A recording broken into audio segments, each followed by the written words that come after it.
maybe you can see me. Okay, Bismillah. All right, so firstly, thank you very much for having me. Assalamu alaikum, everyone.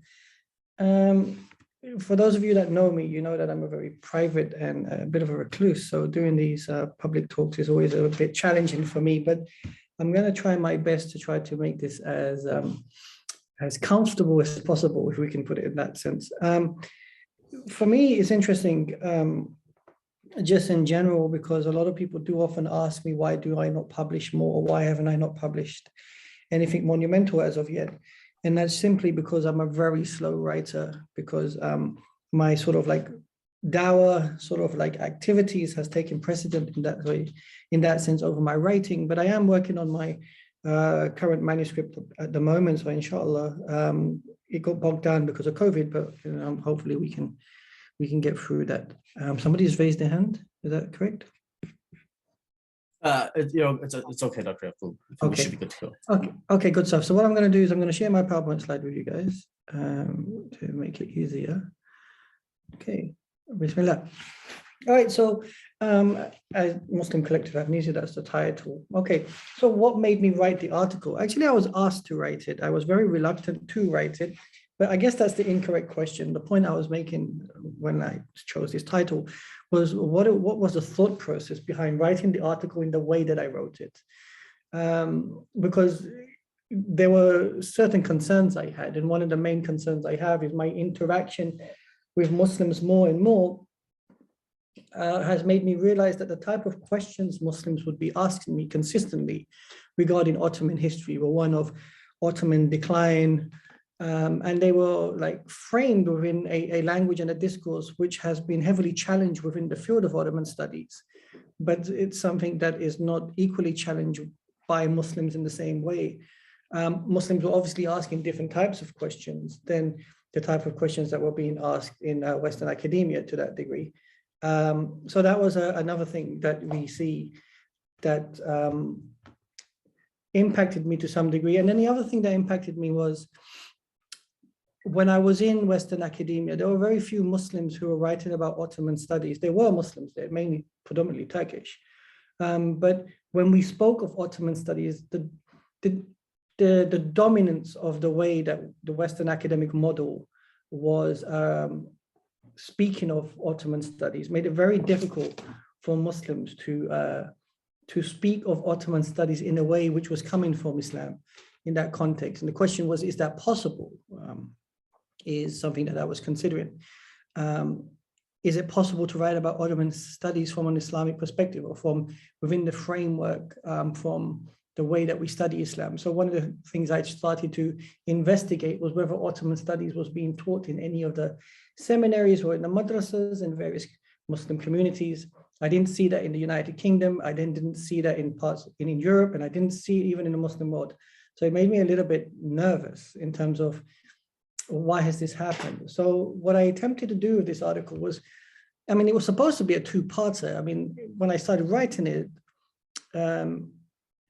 I was going off on one. It was a lot longer than what was given in the end. And the second part of it, I actually left it behind because I was making particular inquiries, and the pamphlet, it became a pamphlet and it was becoming too long. I must admit, I never expected it to get the type of traction that it got, because when I had sent out copies to some of my colleagues and friends to look at, they felt that some sections in it were not necessary. One of the sections was about the centrality of the Qur'an in terms of writing Ottoman history. I mean, a lot of my colleagues were saying, well, what's the point of that? Why are you doing that? And why you're making it so Islam-centered in that sense. Another section which some people took exception to was the idea of making the case of ideology and narrative, and whether this was necessary, because the majority of times when people are asking about learning Ottoman studies, they just want to know the grand picture and so forth. But I felt it was necessary, and I'm going to explain that to you today in that sense. And I thought the attempt was to try to do something different and to try risk it and try to write something from my capacity as a Muslim. Because one of the things I noticed as an academic is that very rarely do any of my presentations in the field of academia or any of the workshops I participate in the world of academia, or even some of the few things that I've written in academia have reached to a larger Muslim audience. In that sense, my interaction with the Muslim audience has predominantly happened on the various podcasts that we have, because Muslims have asked me to participate in that, and then they have asked me those questions. So that was the thought process behind the article. I do apologize if you see my cats running around. They're small and they're quite, they're just entertaining themselves in that sense. Okay, so some issues regarding the study of Ottoman studies. So as one of the points I wanted to stress was, for me, it came to my attention that this was mainly a Western enterprise. It was a Western academic enterprise. It was something that I didn't see, as I mentioned to you before, vigorously being studied within the Muslim seminaries. The question is why? And all of these points lead to my idea, my notion of this this framework of collective amnesia. I had a colleague who is a psychologist who made the argument, how can we have collective amnesia? How is that possible? Amnesia is a term used by psychologists when an individual has lost their memory and there is an attempt to try to gain that memory back. How can that happen on a collective level? Well, on a historical plane, one of the things that I want you to understand is that memory regarding the writing of history and the ideology of history is not about your, generally, it's not about your immediate experience. The way that history functions, memory is fundamentally about what the memories that are given to you, so that you can shape those memories in terms of shaping your identity and shape your relationship with that past. So when we write history, we're almost transplanting memories into your mind for you to be able to relate to that past, so that you can make it your own and internalize it. In that sense, the argument was that there has been a concerted effort, either for various reasons, which I'll explain later, which created breaks and created what I would call holes that would create a loss of memory of the Ottoman past. We recognize that there is an Ottoman past, there is an evident recognition of that, but the details are missing in that sense. And the question is why?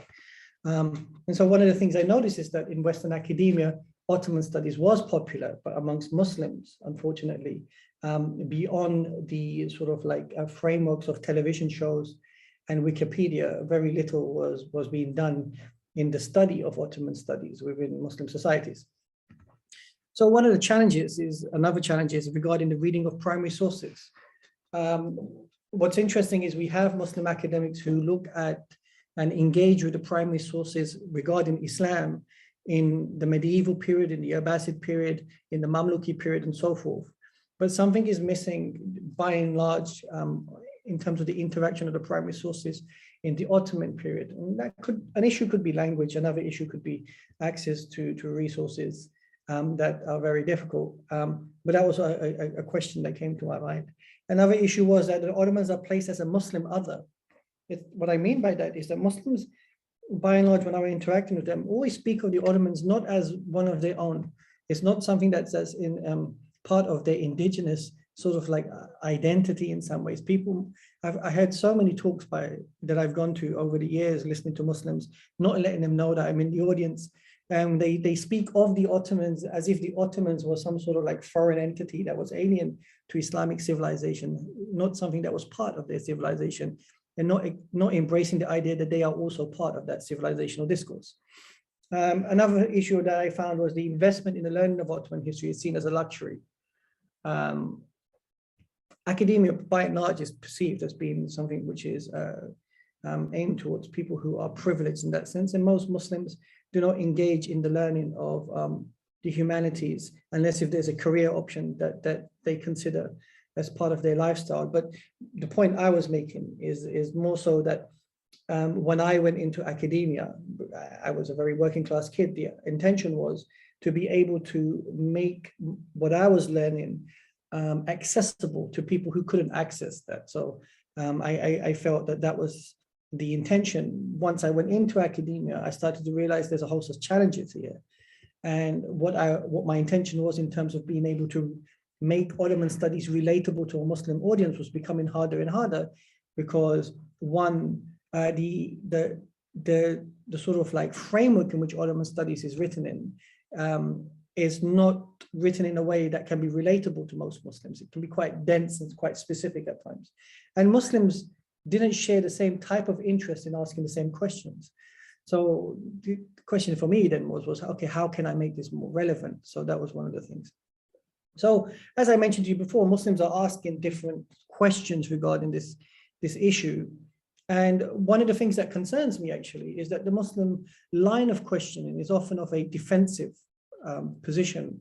It's always from a position of inferiority, which concerns me a little bit. It's always questions on, explain to me, the fratricide, why did that happen? Or explain to me about concubines, or explain to me, why did Fatih turn Hagia Sophia into a church? It's these positions where you can see that when it comes to engaging with Ottoman history, that Muslims don't have that level of confidence to be able to see the history in totality and to accept the rough and the smooth. But what they feel is the need to continuously defend or be told that how can we defend this point, because they lack the particular intellectual sort of like agency to know what to do, but even I would argue the emotional agency to be able to feel confident enough to accept that there are certain activities and practices that took place. And what we want to do as historians is to some degree, rather than emotionally charge you, but to sort of like give you the data so that you understand exactly the reasoning behind some of the things that were taking place. And that was is still a concern for me. And I've made this point before in regards to the Qur'an in particular, because I've had students in the past who tell me that they want to defend Islam and defend the Qur'an, which is not a position that I feel comfortable with, simply with the fact that the Qur'an doesn't need defending. The Qur'an defends itself. The deen doesn't need defending as far as I'm concerned. The deen defends itself because Allah would defend his deen. And Allah is very front foot in the Qur'an. He's very authoritative in the Qur'an. There's no apologizing in the Qur'an in that sense. So in that sense, when I looked at the writing on Ottoman history, one of the things that I've continuously found or consistently found is that, and I feel the need to stress this, is I think we as a collective need to get over this inferiority complex regarding the Ottoman past and just see it for what it is, and then be able to interact with it on its, on its own merits. And if there are things that we don't agree with, that's fine. I mean, there's no problem with that. But the fear that, the Ottomans did A, B, C, D, and this makes us look bad as Muslims is a modern phenomena. And I think we need to get out of that. So, and it's impacted Muslims in the way that they interact with Ottoman studies, which is something that concerns me. Now, at the bottom of the slide, you can see imagination matters, I wrote. And I wrote that in capital letters because I honestly feel that when I teach Ottoman studies to Muslims, predominantly in non-Turkish societies, they are unable to imagine the Ottoman Empire, if I were to use that word in that sense, in its totality. They're unable to imagine Osman and Orhan Ghazi's principality. They're unable to imagine the contestation between the Turkic states. They're unable to imagine or make sense of the Ottoman advancement in the Balkans and how the Balkans becomes part of the Ottoman state and makes the Ottomans a Muslim European entity. They're unable to imagine like the conditions of Fatih's conquest of Istanbul, or Selim's advancement to the Arab provinces, or the changes and the transformations that took place over 600 years of Ottoman studies. What often happens is that we use references of the now to try to understand the past, not actually trying to understand the past for what it is. And I use this word imagination because I really do think it's important to be able to understand in our minds exactly what the past was like. And that's something that I noticed that the more I teach, that students, they struggle to grapple with that, because often when they are judging the past, they're not actually judging the past, they're judging the now. They want to understand the past from the now. And that is a concern that I have in that sense. Okay, so one of the things I wrote in this article was ideology, narrative, and language. which I made the case that when studying Ottoman studies, that these were three dominant things that came to mind in the learning of Ottoman studies that really impacted me as a Muslim in that context. This is a famous picture, I think, it's not an Ottoman picture, but Iqbal is in the corner on the right-hand side. I just happened to find that in my laptop. Okay, so ideology. So history is less about the past. As I mentioned to you before, when we're speaking of history, we're not actually talking about the past per se. More and more of us, when I speak to people, are actually interested in the now. And what I mean by that is they ask me questions that impact them now and then go searching for answers in the past as a result of that.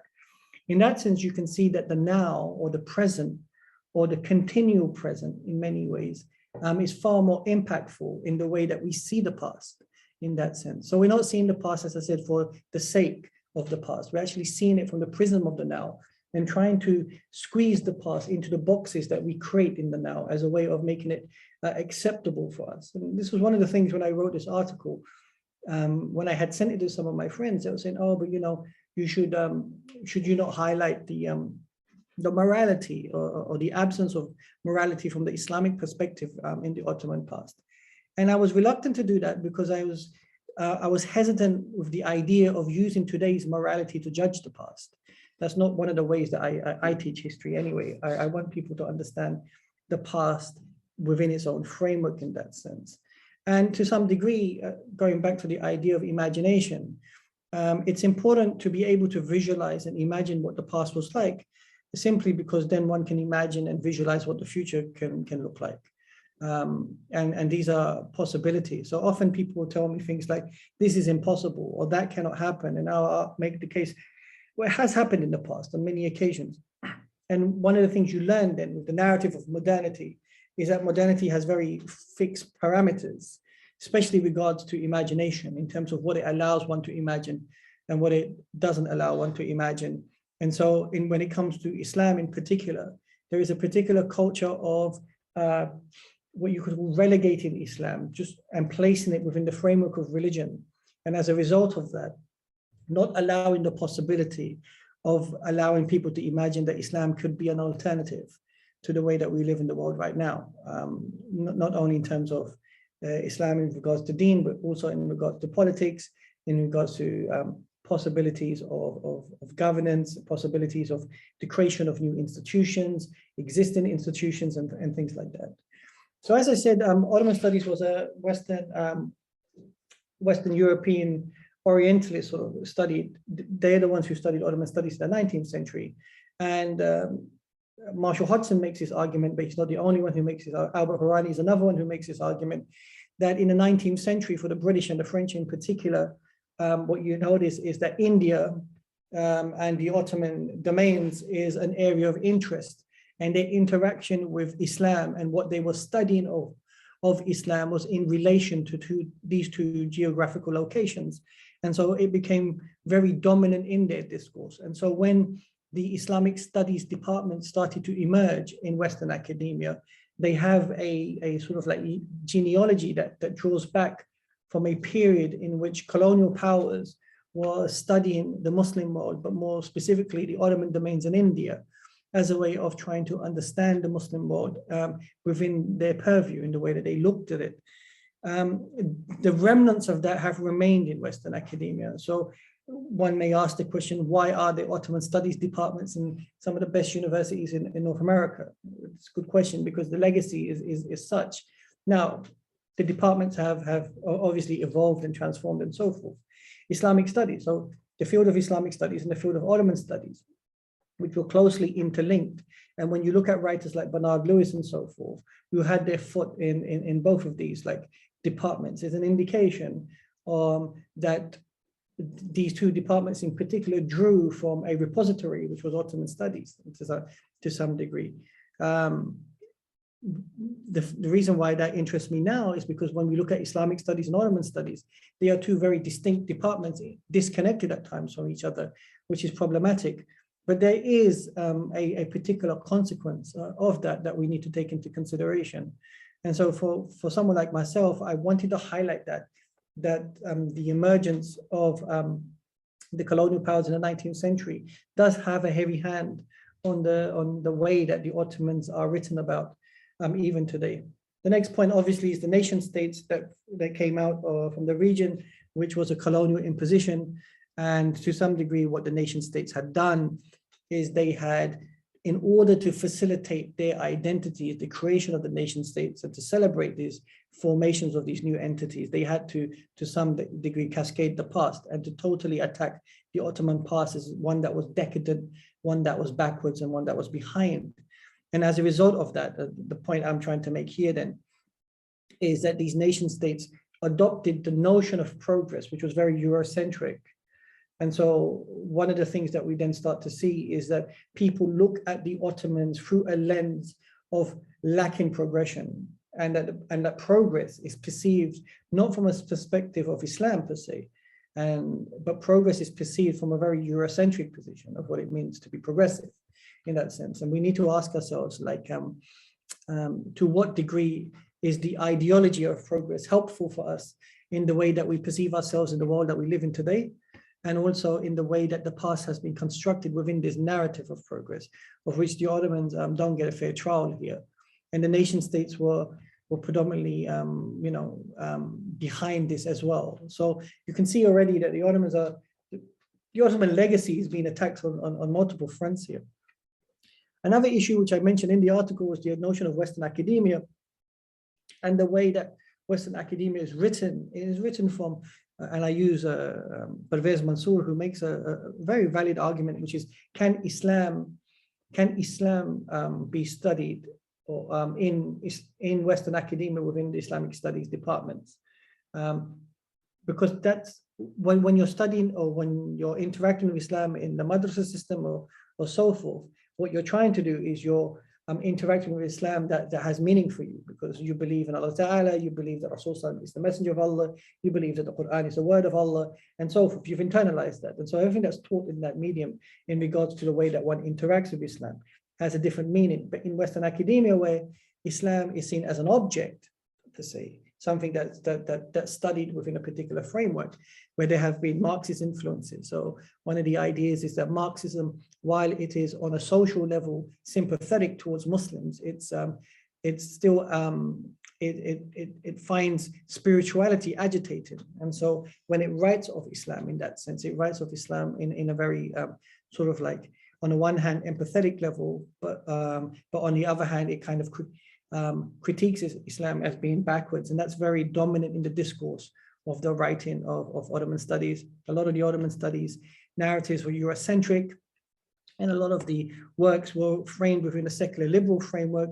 And any attempt by Muslims to try to intervene and to make the case that maybe Islam had more of a role, often Muslim students are ridiculed, cascaded, or critiqued for trying to impose their Islamic worldview upon a period in Islamic history that was a lot less Islamic in that context. And so the point I'm making here, and what's interesting, is when you see Muslims and you ask them from where did they attain the information regarding Ottoman studies, predominantly their dependency is on literature that's come out of the corridors of Western academia. There is no way that they can tell me that, they are reading books of, hundreds of ulama who had written about Ottoman studies.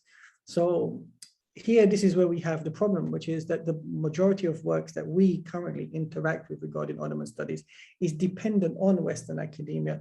Now, like I said, there are Muslims in Western academia that are attempting to try to change that, but the framework by and large still makes it very difficult for them to be able to engage with it Islamically in that sense, or to ask particular questions that can give meaning to Muslims in that sense. And so once again, as I mentioned, the point Marshall Hodgson, he makes the argument in this sense, where he says that when a set of scholars are committed, they have these personal commitments to a particular worldview, or in that sense, he says, how can it then speak of another worldview which is in opposition to it in a fair manner? And I think that's and I'm just paraphrasing him, and I think that's a valid critique that Hodgson recognized. Even though he wasn't a Muslim, he recognized the idea of how does one write of Islam when the framework that's writing of Islam clearly sees Islam in a particular way.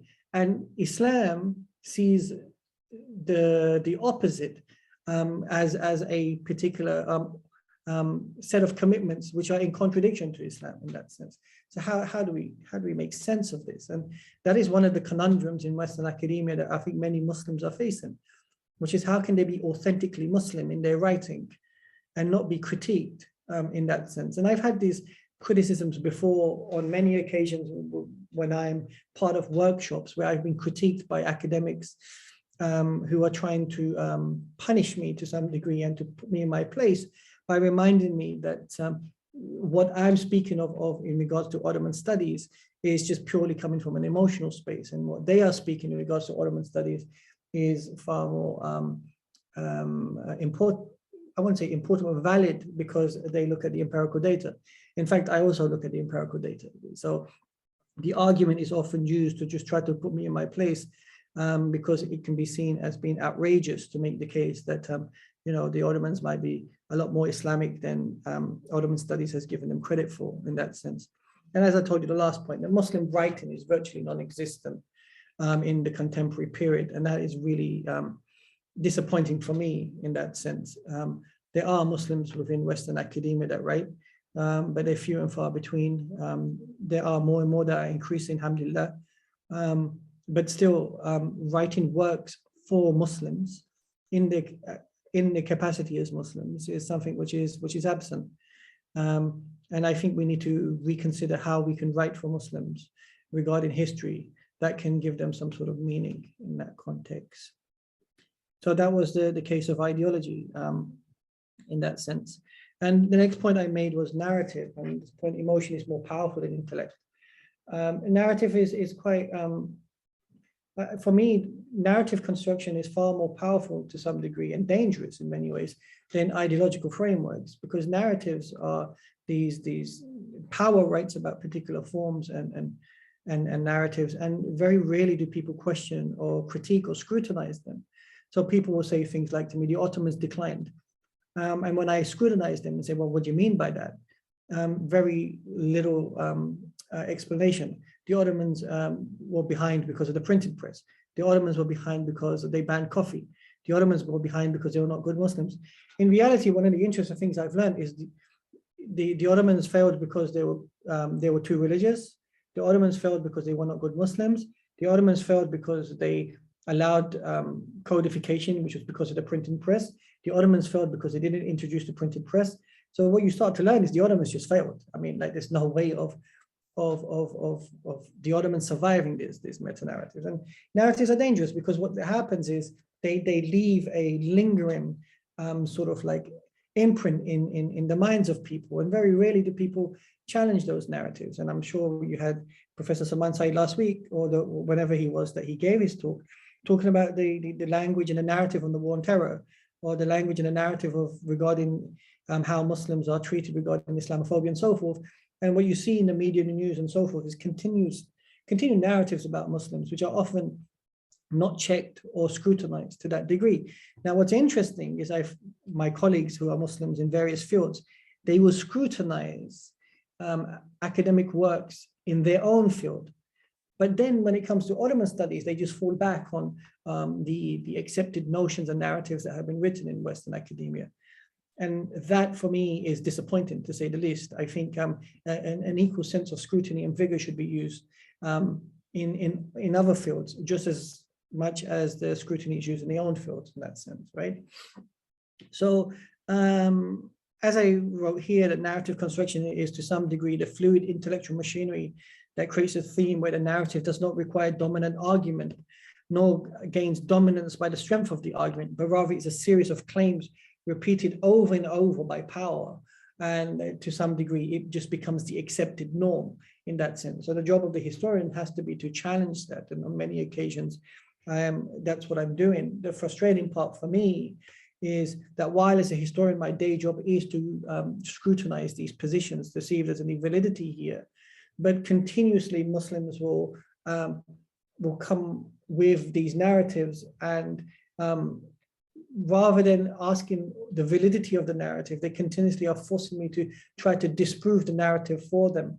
And this is an exhausting exercise to some degree, in that sense. I don't know if that's the way forward in the way that we write as Muslims of the Ottoman period. So in the 1960s, in particular, when the theory of modernization was created, the likes of Bernard Lewis, Niazi Berkes, and these sort of academics, they were very adamant and clear in the sort of narrative they were creating of progress and placing Islam within that framework of modernization and progress. And they were very skilled in the way that they spoke of the Ottoman past, which many Ottoman academics are now accepting that this was problematic. And this is one of the things that I think we need to take into consideration of how these meta-narratives have stuck around. And the last point is, I think this is one of the most important points for me, is that who actually writes for Islam here, and from what perspective. And I don't mean in terms of Muslims or non-Muslims. I mean like when the framework is being used to write about Islam, what is that framework? Is it an indigenous framework that comes from the Islamic tradition? Or is it something that's coming from an external source? And this is one of the challenges I have as an academic.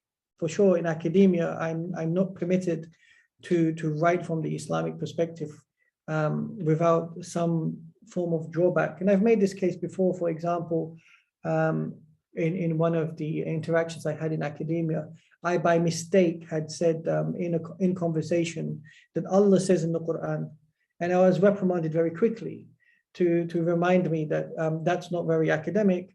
And as a response to that, I then made the case, well then, okay, well, what am I supposed to say? And I was told to say that the Qur'an says. Now, for me, that was a little bit problematic, because what it did to me is it took the Qur'an away from me.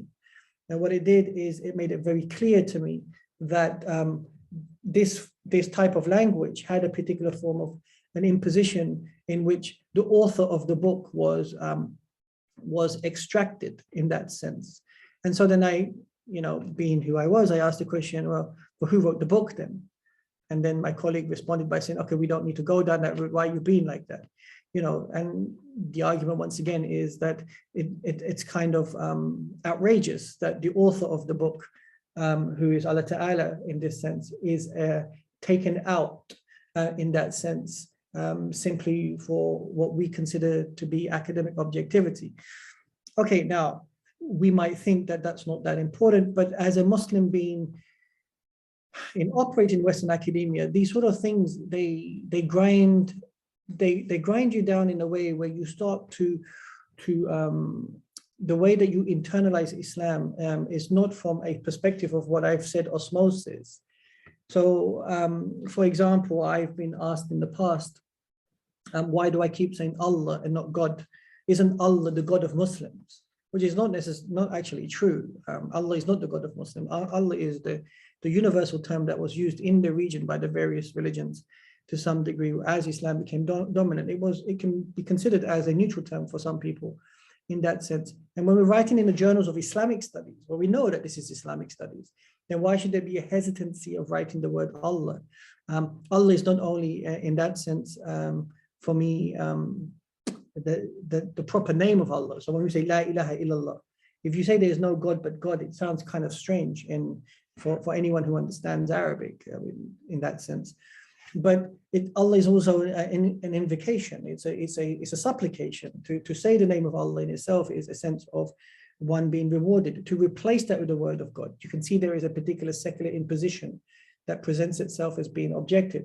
Marshall Hodgson, surprisingly enough, even recognized that. He said there's a problem here, that when you write the word Allah, it means the God of Muslims, and we have a situation in that sense. But not only that, when we popularize names like Isa to Jesus, and then Musa alayhi salam and Isa alayhi salam and to Moses and so forth, what it does is it takes away an indigenous expression. And what it does is it gradually grinds you and grinds you and grinds you to the point that as an intellectual, you can feel a particular form of superiority being imposed upon you, which has lasting impact, actually. I believe that as Muslims, you should be brave enough to vocalize the terms that are indigenous to you, at least for your own audience. So what do we do here? So one of the things that I'm considering is, do I, as an academic, try to push the buttons and try to agitate the gatekeepers by trying to put in words which are indigenous to the Islamic language or the Islamic languages and leave them in my text and normalize them for Muslim readers in the English medium so that they can become normal for them because their eyes can continuously see it and their lips continuously say it? Or do I write differently for Western academia and do I write differently for Muslims? In that sense, then the writing for Muslims needs to take place. I cannot simply just write within the academic framework. I have to write in some capacity regarding Ottoman studies, for me in this case, for a Muslim audience, to help them find Ottoman studies as being relatable from the Islamic perspective, right? So that's one of the points I wanted to highlight. So yeah, language matters. And I've already made one point about how we exercise language in the terms of how we use it. And the other point is the access of resources. So as students, we generally are having difficulties of accessing resources because we don't have the languages. And here you can see when the Ottoman studies departments were created, and you'll see this in Ottoman studies departments and in Islamic studies departments in most Western universities that have these departments. The four main languages that they look towards are Persian, Arabic, Ottoman Turkish, and Urdu. Those are the four main languages they look at in regards to the Islamic languages for the study of Islam. That's just how they framed it within Western academia as the dominant languages. It's interesting that Western academia recognizes that, but we don't see that being taught in the same way in the various seminaries, which is a shame for me, because my belief is that the more languages you know, the more access to information you have. So I'm encouraging more and more Muslims to not only learn these languages, but to maintain their own indigenous languages, whatever that may be, whether it's Bangla, whether it's Malay or Jawi, or whether it's Yoruba, whatever, Albanian, to make sure that there is a constant ability to be able to exercise these languages, because if you don't, it's to your detriment in that sense, to the detriment of Muslim civilization in that sense. Okay, so getting to the point. So why write Ottoman history in that sense, right? And this is the point that we're trying to get to. Okay, so it's 600 years worth of work, which is absent. This is the point I'm making about the collective amnesia. And it's created what I would argue warped memories of the past. I've often said that we have a myopic memory of the past where we can only see what's in front of us. We don't really understand what's come before us. And to some degree that leaves us very disconnected from making sense of the past. And I think that's a problem, because some of the issues we have as Muslims today is Islam. We are told what Islam is, we are told what Islam was, and we are told what Islam ought to be. That for me is concerning, that we have no response to that. And to be able to understand what Islam is, what Islam ought to be, and what Islam was, we definitely need to understand what was taking place in the past. And the fact that we have these huge gaps of 600-year history, I think that speaks for itself. So as I said to you before, one of the things that Muslims, whenever I talk to them about the writing of Ottoman history, the one thing they say is history, we want to learn about the mistakes. And I think we need to move on from that idea that continuously we need to learn from mistakes or what people have done in the past. Instead, we should look at, what did they achieve? What did they succeed in? What was interesting? How did they create institutions? So people always ask me about the Ottoman decline. And I always ask them, a more interesting question for me is, how did they survive for 600 years? Because no other entity has survived for 600 years in that sense. No other Muslim principality or non-Muslim entity has survived for 600 years in that context that is recorded in history. So that's a different way of looking at a different question. And it leads us to look for different things in that sense. I mean, it pushes us away from the inferiority complex. So this is one of the things that I'm trying to encourage now, which is that we need to move away from simply saying that history is about learning from the mistakes of the people of the past. It's not just the mistakes of the people of the past, it's the successes of the people of the past. It's the ability of the people of the past to do things that we are capable of doing right now, and to understand that human beings in that sense are not that different, that we haven't changed. What's changed is technology. But by and large, human beings are virtually still the same to some degree. And so if we are able to draw our experiences from Al-Ghazali or Mawardi, or from the Mamluks, or from the Khulafa Rashidun, then why is it that we're not able to draw any experiences from 600 years of Ottoman history? Why can we not do that? Or why are we not able to do that? Why are we not? The question we should be asking ourselves as a collective is, what's happened here? Why is it that we are unable to do this in that sense? Okay. Another thing is, is to move away from the great man style of history writing, which is the obsession of a sultanic-centered narrative, and to try to understand how politics, law, for example, Sharia, society, Muslim, non-Muslim relations, and all of these things, how do they interact with one another?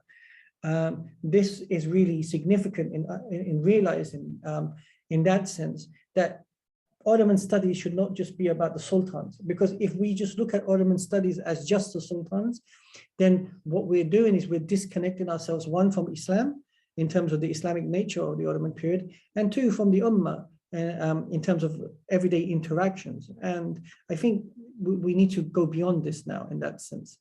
As I said before, here I want it to be a solution-based writing style now, and move away from the inferiority and defensive thinking.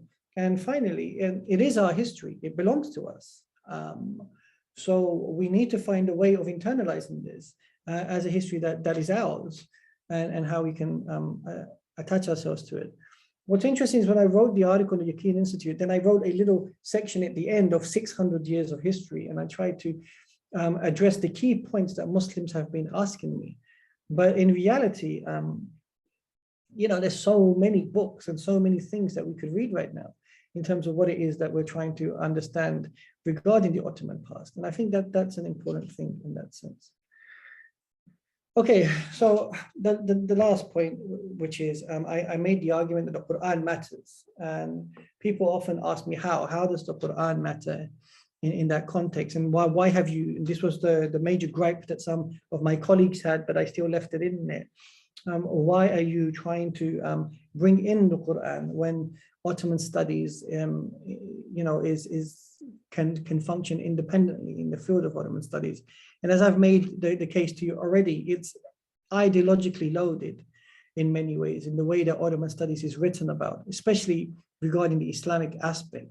And it doesn't have any sense of relatability. So here, for me, as a Muslim, is it possible to write from a perspective in which the Qur'an can, the gaze of the Qur'an can influence us to write in a style that matters to us? Well, one of the things before I reach the Qur'an I feel is that Muslims or Islam sees insan very differently than the way that the West constructs who a human being is. For us to understand what it means to be insan is to recognize that there is a khaliq. And so part of your humanity is dependent on the fact that you are created. And the fact that you are created means that there is a creator and you are the created thing. As an addition to that, you have a soul.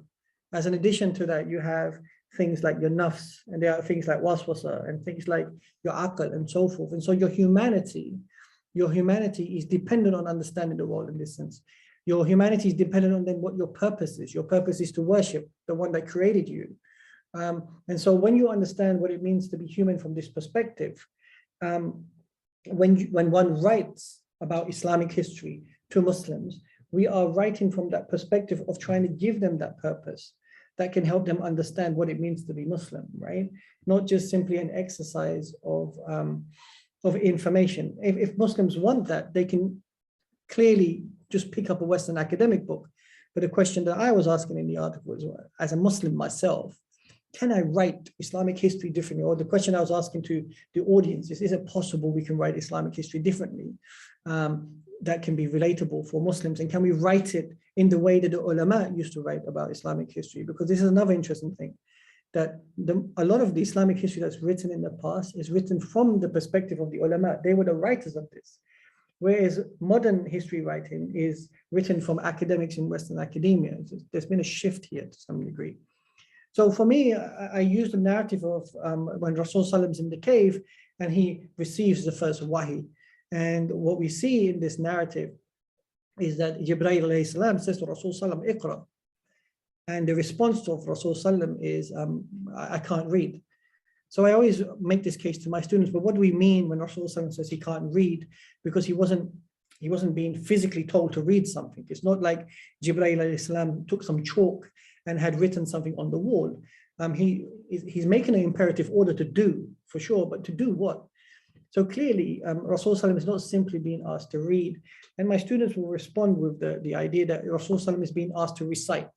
That's what he's being told to do. It's not just, Iqra here is not just the sense of the idea of reading, is the concept of recitation here. So recite. But if it's recite in that sense, Rasul Sallam should have been able to do that. I mean, it's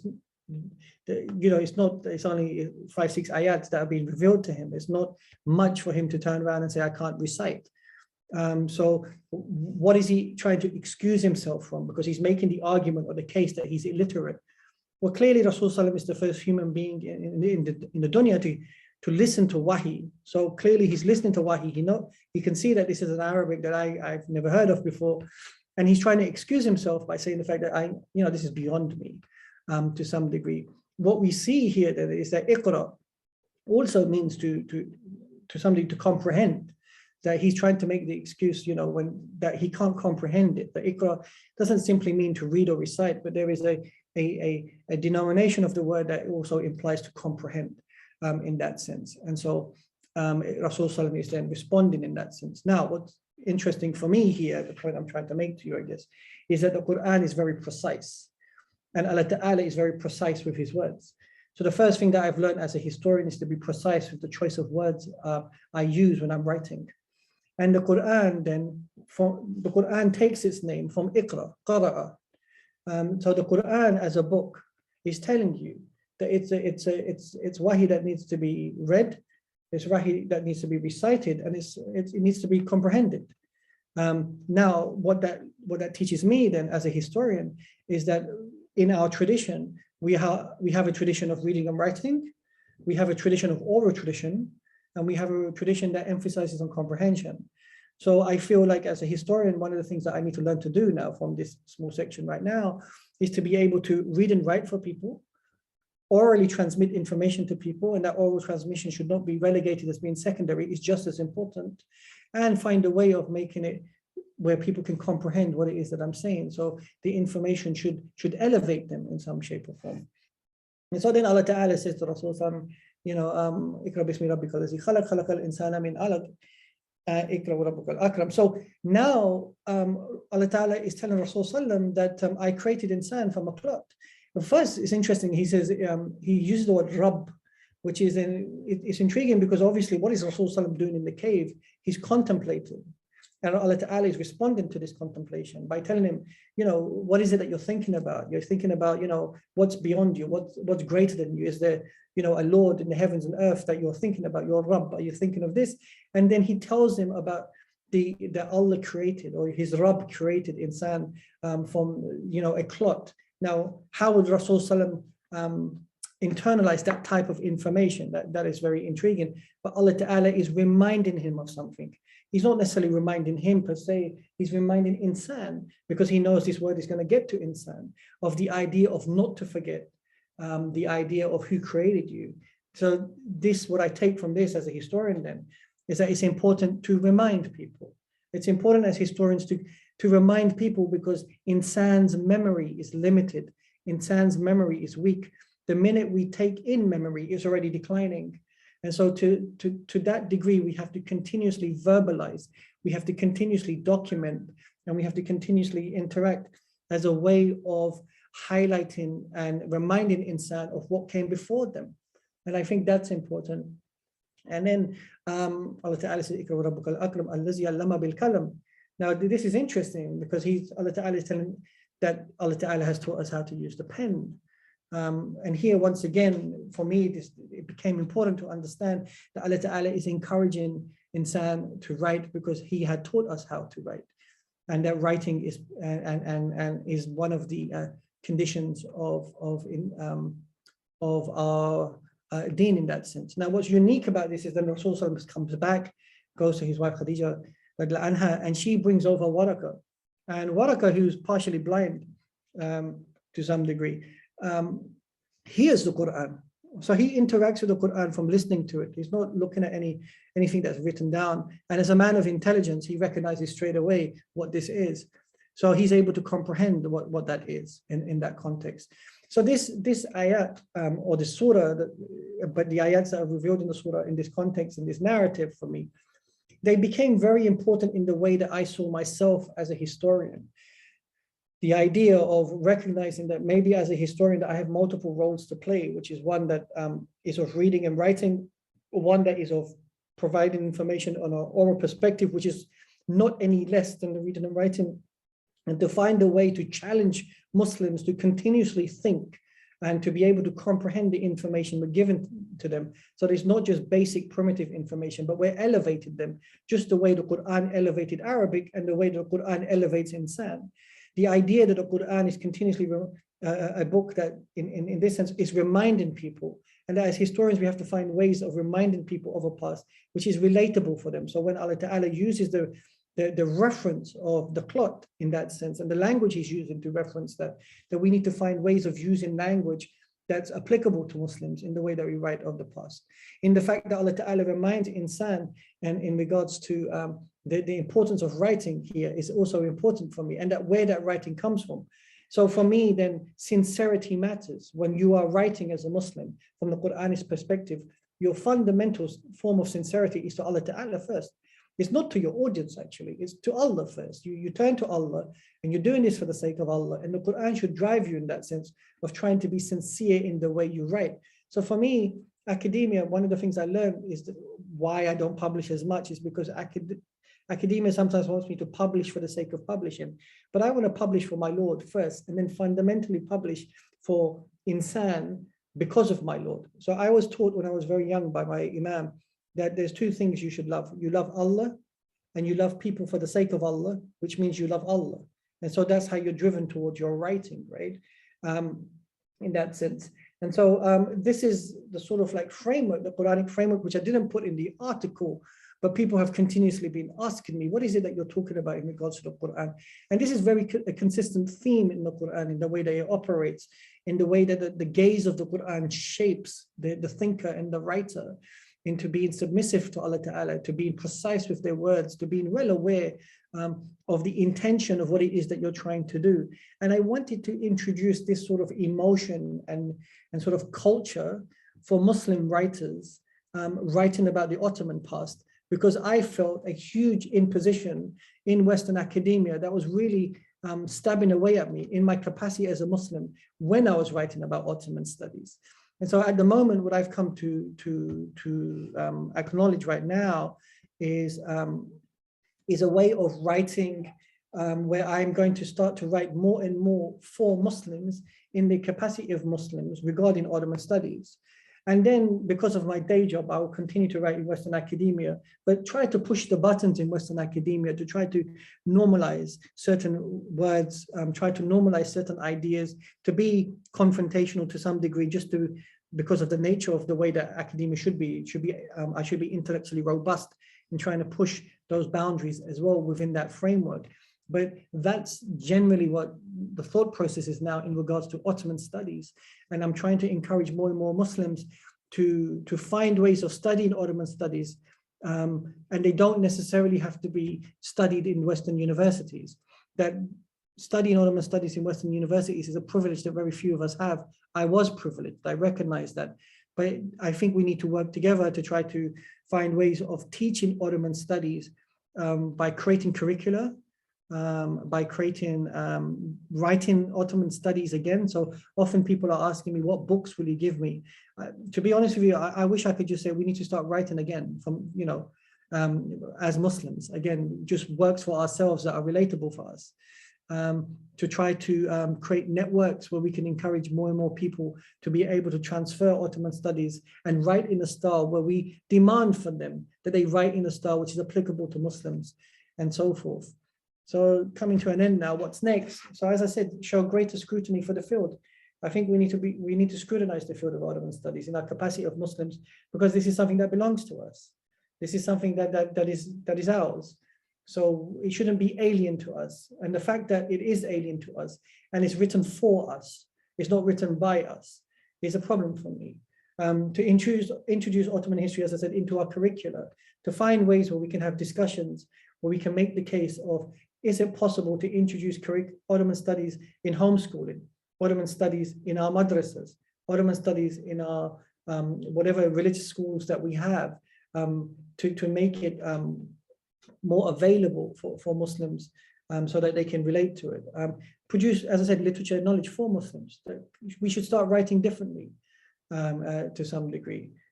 Create Muslim networks so that we can help each other in that sense, to create an alternative style of writing maybe, and invest in more languages. So this was the main argumentation that I was putting forward regarding the leaflet. As I said, it was supposed to be a two-parter, but I pulled out and I just left it at that. But that's generally the overview of the presentation. And if you guys now, I think I've spoken for an hour, and I apologize for that. If you have any questions and answers, questions you want to put forward, feel free to do so.